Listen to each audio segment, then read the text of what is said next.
President Macron last May expressed the idea that according to international law and in a logic of self-defense, the Ukrainians could use long-range missiles to hit targets in the Russian territory from where the Russians are aggressing Ukraine. Could relentlessly fighting Putin, to use your and David Lammy's phrase, mean expanding the mission of our militaries? That's what we're doing right now.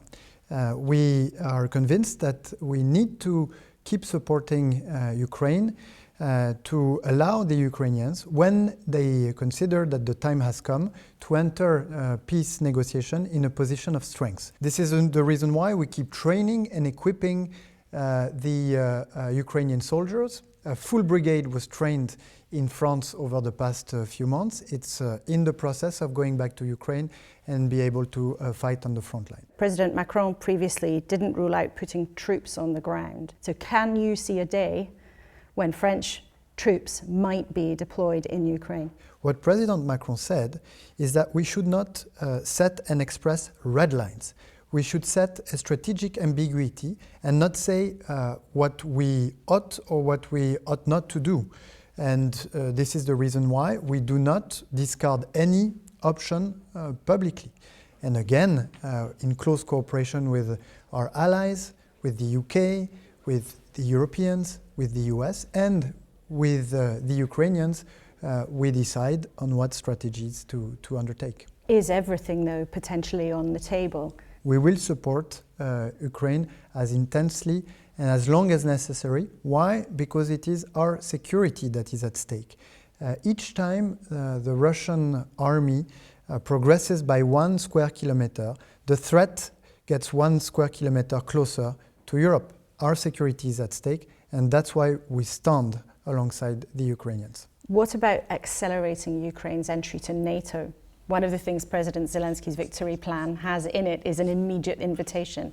How enthusiastically would you support Ukraine joining NATO?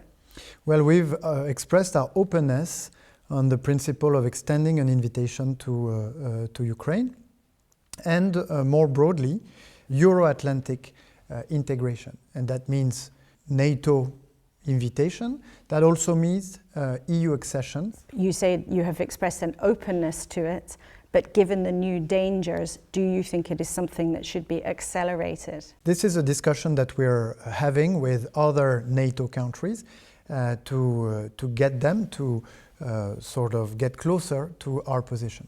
So you are enthusiastically arguing for this, are you, to allies, saying get on with it? Well, we are open to extending an invitation. And so in our discussions with friends and allies of Ukraine, we are working to get them closer to our positions. With reports of Putin firing an intercontinental ballistic missile and Ukraine's use of US and UK long-range missiles, do you feel that we are in a new moment, a new, more dangerous moment in this war? Well, it's yet another escalatory move by Vladimir Putin, who violated international law many times, who deported children from Ukraine to the point that he's now subject of an arrest warrant by the International Criminal Court, who more recently exported his war of aggression to Asia by resorting to North Korean soldiers in his war of aggression against Ukraine, and who even more recently updated his nuclear doctrine. The firing of intercontinental missile is in the same order of actions, an action that is meant to intimidate, to create fear and agitation.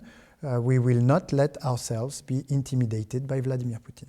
At the beginning of our conversation, you said you wanted Ukraine to be in a strong enough position in order to enter peace talks. How does this end? Because many conflicts have to end around the negotiating table. But at the moment, President Zelensky says he will not compromise. He won't give up an inch of territory. Might he have to compromise? I believe that up until the Ukrainians decide that the moment has come for peace, our only responsibility is to support them as much as possible, to give them the strongest possible hand. Europe will have to stand up in order to ensure and bear its own security in a world that will not look like the world we knew before the start of this war of aggression. This means stronger cooperation throughout or across the European continent, and that's also one of the reasons why I was today in London to meet with David Lammy. Do you think every country in Europe, France and Britain included, will have to pay more of their national income to defence, given the world we live in now? Given the world we live in, we'll have to do more in terms of defense. Of course, we'll have to spend more if we want to do more. And I think that we have to face those new challenges. A few minutes ago, you mentioned the International Criminal Court. If Benjamin Netanyahu landed at Charles de Gaulle Airport in Paris, would the French authorities arrest him? This decision by the International Criminal Court is the formalization of an accusation. It is by no means a judgment. We are committed to international justice. We also say that we've condemned in strongest possible terms the fact that humanitarian help has not been able to reach civil populations in Gaza, where the situation is catastrophic. But in no way do we draw any form of equivalence between the Hamas leaders that have been targeted by the ICC and the government of Israel. We should not do politics with justice, and I will oppose those in my country that will try and use these decisions by the International Criminal Court